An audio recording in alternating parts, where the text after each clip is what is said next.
Hello everyone, Assalamu alaikum. Welcome back to my channel Touch of Cooking by Muntaha.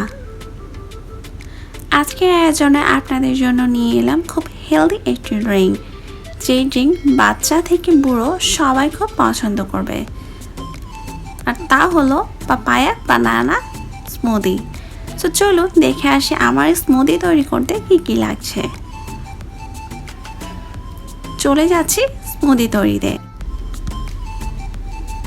1 cup papaya নিয়েছি, 1 cup বানানা নিয়েছি,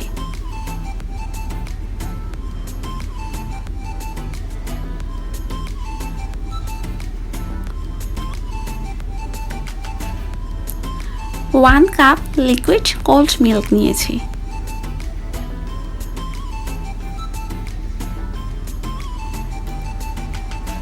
half cup sugar নিয়েছি। Sugar আপনারা যতটুকু মিষ্টি খেতে পছন্দ করেন তা বুঝে নেবেন। এবার এই সব উপকরণ ভালোভাবে ব্লেন্ড করে নিব। আমি এখানে 2 গ্লাস পরিমাণ স্মুদি তৈরি করছি, তাই আমি এতটুকু পরিমাণ নিয়েছি। আপনারা যদি পরিমাণ বাড়াতে চান উপকরণ বাড়িয়ে নিলেই চলবে। যেসব বাচ্চারা বানানা পাপায়া খেতে চায় না তাদেরকেও কিন্তু অনায়াসে এই বানানা পাপায়া খাওয়াতে পারেন, আর ইফতারের টেবিলেও কিন্তু এই স্মুদি খুব ভালো জমবে। দেখলেন তো কত সহজে আমার এই স্মুদি তৈরি হয়ে যায়।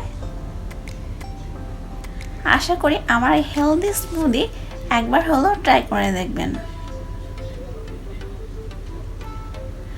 আশা করি আমার এই স্মুদি আপনাদের খুবই ভালো লেগেছে। ভালো লেগে থাকলে আমার চ্যানেলটি সাবস্ক্রাইব করবেন, যেন আপনাদের জন্য নিত্য নতুন রেসিপি নিয়ে হাজির হতে পারি। আজকের মতো বিদায় নিচ্ছি। আমার পরিবারের জন্য দোয়া করবেন। আল্লাহ হাফেজ।